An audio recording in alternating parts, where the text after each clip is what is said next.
Hello students, आज मैं आपको वाच्य बता रही हूँ। वॉइस जैसे आप इंग्लिश में पढ़ते हो ना, एक्टिव वॉइस को पैसिव वॉइस में चेंज करना, तो ये वही वॉइस है। ठीक है, इसे हम इंग्लिश में वॉइस बोलते हैं और हिंदी में वाच्य। अब ये देखो तुम, क्या है वाच्य, होता क्या है हिंदी में? क्रिया के जिस रूप से यह पता चले कि क्रिया कर्ता, तीन चीज याद रखोगे, कर्ता, कर्म या भाव। क्या बोला? कर्ता, कर्म या भाव। ठीक है, में से किसी के अनुसार हुई है उसे वाच्य कहते हैं।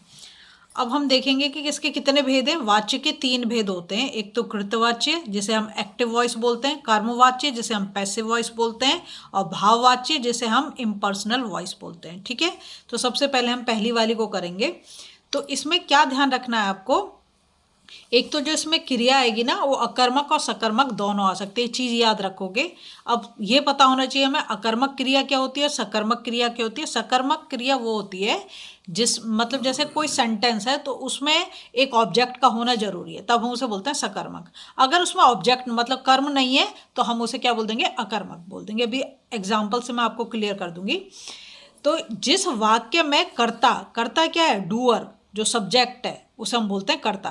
कर्ता वाच्य के उद्देश्य मतलब ऑब्जेक्ट के रूप में विद्यमान हो उसे कृतवाच्य कहते हैं। इसमें कर्ता की प्रधानता होती है। जैसे सचिन जहाज चलाएगा, जहाज कौन चला रहा है? सचिन चला रहा है ना। लड़कियां डांडिया खेल रही हैं, कौन डांडिया खेल रहा है? लड़कियां डांडिया खेल रही हैं। हरजीत ग्रंथ पढ़ती थी, क्या पढ़ती थी? ग्रंथ पढ़ती थी। माली बाग में पौधे लगाएगा, कौन लगाएगा पौधे? माली लगाएगा। ठीक है, अब अगर हम इन सारे उसमें देखें तो हमें पता चल जाएगा क्या, जैसे यहाँ लिख रखा है भाई आ रहा है, कैसा है? अकर्मक क्रिया है, क्योंकि यहाँ पर कोई भी हमें क्या नहीं दे रखा? उद्देश्य नहीं है, हमारे पास कोई ऑब्जेक्ट नहीं है। पिताजी सो रहे हैं, ये भी कैसी? अकर्मक क्रिया है। ठीक है, अब आए मोहन ने पुस्तक पढ़ी। देखो अगर मैं यहाँ से पुस्तक हटा दूं, मोहन ने पढ़ी, क्या पढ़ी? तो आंसर क्या निकल के आ रहा? पुस्तक। जब हम क्या लगा के क्वेश्चन करें और हमें आंसर मिल जाए तो सकर्मक क्रिया होगी।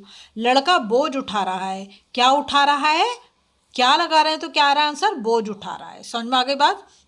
अब देखो जो ऊपर वाले सेंटेंस हैं, उपयुक्त वाक्यों में क्रिया का लिंग, लिंग का मतलब क्या है? जेंडर से। ठीक है, और वचन, वचन का मतलब कि सिंगुलर है कि प्लूरल है, संबंधित कर्ता के लिंग के अनुसार मतलब जेंडर के अनुसार। जैसे चलाया क्रिया के लिए लिंग वचन सचिन के अनुसार है। सचिन क्या? एक लड़का है, पुल्लिंग हो गया, और सचिन एक वचन है। सचिन कितना है? एक वचन है। समझ में आ गया तुम्हें?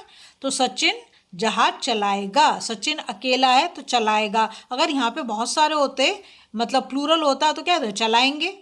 समझ में आई बात? दूसरे में लिखा है लड़कियां डांडिया खेल रही हैं, कि लिंग लड़कियां क्या है? स्त्रीलिंग है ना। वचन लड़कियों के अनुसार, यहाँ पे खेल रहा नहीं लिखा, क्या लिखा? खेल रही हैं, क्योंकि ये स्त्रीलिंग है तो क्रिया भी हमने किस में लिखी? स्त्रीलिंग में लिखी। ठीक है, पढ़ती थी। अब यहाँ पे हरजीत ग्रंथ पढ़ती थी, क्या है? हरजीत क्या है? एक लड़की का नाम है, तो यहाँ पे जो क्रिया लगाए हैं वो भी हम क्या लगा रहे हैं? स्त्रीलिंग के अनुसार। पढ़ती थी, पढ़ता था नहीं लिखा, क्या लिखा? पढ़ती थी। समझ में आया? क्रिया के लिंग वचन हरजीत के अनुसार हैं तथा लगाया क्रिया यहाँ पे माली बाग में पौधे लगाएगा। माली कितना? एक वचन, तो जो हमने क्रिया लगा वो लगाएगा लिखेगा, लगाएंगे नहीं लिखा। ठीक है, क्रिया के लिंग वचन माली के अनुसार है। माली क्या है? एक वचन और पुल्लिंग है, अतः कृतवाच्य की क्रियाएं हैं। में सकर्मक अकर्मक दोनों प्रकार की क्रियाओं का प्रयोग किया जाता है। अभी तुम्हें मैंने बताया सकर्मक क्या होता है और अकर्मक क्या होता है। ठीक है, क्रिया के बारे में मैंने बता दिया आपको। अगर अब हम चलेंगे सेकंड वाले पे, यह है कर्मवाच्य। क्या है? कर्मवाच्य। तो जिस वाक्य में कर्म ही प्रधान हो, किसके बारे में बात कर रहे हैं? कर्म, जो ऑब्जेक्ट है, ध्यान रखोगे ऑब्जेक्ट जो होता है प्रधान, और कर्म ही वाक्य का उद्देश्य हो जाता है। ठीक है, वह कर्म वाच्य कहलाता है। इस वाच्य में क्रिया का लिंग और वचन सदा कर्म के अनुसार होता है। किसके अनुसार होगा? कर्म के अनुसार। यहाँ पर किसके अनुसार था? कर्ता के अनुसार था। इसमें किसके अनुसार था? कर्ता के अनुसार था। ये कर्म वाच्य है तो इसमें कर्म के अनुसार हमारी क्रिया होगी। ठीक है, अब देखो तुम्हें समझ में आ जाएगा यहाँ से एग्जाम्पल से। लड़कियों द्वारा गीत गाए जा रहे हैं। देखो या तो यहाँ पे द्वारा मिलेगा तुम्हें या फिर से मिलेगा। बात समझ में आ रही है? यहाँ पे जो विभक्ति मिलेगी या तो द्वारा मिलेगी या से मिलेगी, ये ध्यान रखोगे तुम। लड़कियों द्वारा गीत गाए जा रहे हैं, द्वारा देखकर तुरंत समझो कि क्या है, कर्मवाच्य, ठीक है। और इसमें कर्म क्या है, गीत, ठीक है। यहाँ है मेरे द्वारा कहानी सुनाई जा रही है, तो कहानी क्या है, इसमें कर्म हो गया, है ना, कर्म हो गया, और जा रही है यहाँ पे क्रिया है।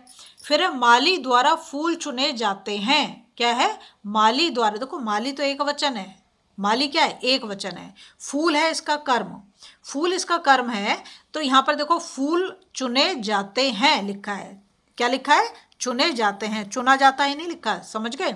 यह है रोटी मोहन से खाई जाती है, रोटी मोहन से खाई जाती है। तो अगर यहाँ पर हम देखें तो उपयुक्त वाक्यों में क्रिया का लिंग, वचन और पुरुष कर्म के अनुसार है, क्या बोला, लिंग, वचन और पुरुष कर्म के अनुसार है। वहाँ कर्ता के अनुसार था, यहाँ किसके अनुसार है, कर्म के अनुसार। गाए जा रहे हैं, सुनाई जा रही है, चुने जाते हैं, खाई जाती हैं, सब क्रियाएं। क्रमशः गीत, कहानी, फूल और रोटी कर्म के अनुसार हैं। अतः कर्मवाच्य, कर्मवाच्य में मुख्य क्रिया सकर्मक होती है, तो इसमें क्या होगी, सकर्मक। जैसे प्रभा के द्वारा नित्य नहीं किया जाता है, के द्वारा तो आ रहा है, मैंने कहा विभक्ति या तो के द्वारा या तो से लगा होगा, ये 100% वो है पहचानने की तरकीब, ठीक है। सकर्मक है, क्या नहीं किया जा रहा, नित्य। ताई जी के द्वारा दरवाजा खोला गया, तो दरवाजा यहाँ पे क्या हो गया, तुम्हारा कर्म हो गया, ठीक है। और के द्वारा तुम्हारी विभक्ति है, ये भी सकर्मक है। अब आता है भाववाच्य। भाववाच्य क्या है, वाक्य में जिस रूप से यह पता चले कि वाक्य का उद्देश्य कर्ता या कर्म नहीं अपितु भाव है। पहले वाले में कर्ता था, दूसरे वाले में कर्म था, इसका नाम भाव है, इसमें होगा भाव, ठीक है। वह भाववाच्य कहलाता है। इस वाच्य में क्रिया ना तो कर्ता के अनुसार होती है और ना ही कर्म के अनुसार, बल्कि यह भाव के अनुसार होती है। क्या बोला, पहले वाले में कर्ता था, दूसरे वाले में कर्म, इसमें ना कर्ता है ना कर्म है, इसमें किसके अनुसार है, भाव के अनुसार, ठीक है। मुझसे चला नहीं जाता, क्या सेंटेंस है, मुझसे चला नहीं जाता। दूसरा, उससे पढ़ा नहीं जाता, बच्चों से चुप बैठा नहीं जाता, गीता से हंसा गया। अब तुम समझो कि ये जो ऊपर सेंटेंस देखें, यहाँ लिखा चला नहीं जाता, क्रिया तो हमारी यही है, यहाँ पे पढ़ा नहीं जाता, बैठा नहीं जाता, हंसा गया, क्रियाएं कर्ता के विषय में कुछ नहीं कह रही हैं, कर्ता के बारे में कोई बात नहीं हो रही है, ना ही कर्म के विषय में कुछ कह रही हैं, इनमें केवल भाव प्रधान है कि क्या नहीं हो पा रहा है, अतः ये भाववाच्य है। अब है भाववाच्य में केवल अकर्मक क्रिया का प्रयोग होता है। पहले वाले में जो हमारा था ये वाला, याद रखोगे ये चीज़ें पहचान की। कृतवाच्य में अकर्मक सकर्मक दोनों क्रियाएं आएंगी, कर्मवाच्य में सिर्फ जो है तुम्हारी सकर्मक क्रिया आएगी, और यहाँ पर जो है यहाँ पर भी अकर्मक क्रिया आएगी, यहाँ पर सकर्मक क्रिया नहीं आएगी, ये याद रखोगे।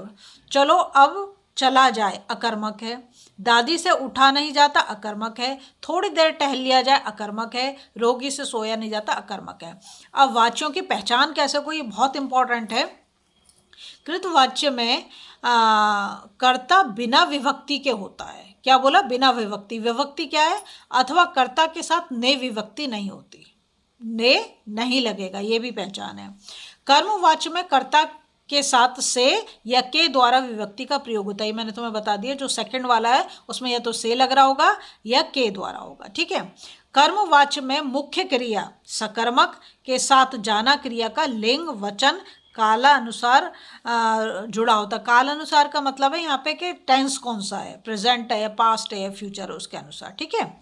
भाववाच्य में भी कर्ता के साथ से या के द्वारा का कारक चिन्ह होता है। भाववाच्य में या तो से या के द्वारा मिल जाएगा आपको। भाववाच्य की क्रिया सदा अन्य पुरुष मतलब थर्ड पर्सन। थर्ड पर्सन में क्या आता है, जैसे हम इंग्लिश में पढ़ते हैं ही, शी, इट, तो ऐसे यहाँ पे वह, वे, उनके, ऐसे आएगा। अन्य पुरुष पुल्लिंग जेंडर की बात हो गई, एक वचन में रहती है। कैसे, एक वचन में रहेगी, ठीक है। फिर है कर्मवाच्य में जा का प्रयोग वैकल्पिक रूप से होता है, जबकि भाववाच्य में इसका प्रयोग अनिवार्य रूप से होता है। मतलब कि कर्मवाच्य में जा आ भी सकता है क्रिया के साथ, नहीं भी आ सकता, लेकिन जो इसमें है तुम्हारा भाववाच्य में, इसमें जरूर आएगा, इसके बिना सेंटेंस नहीं बनेगा। अगर आपको वीडियो पसंद आ रही है ना, प्लीज़ लाइक शेयर सब्सक्राइब कर दें, फॉलो जरूर करें।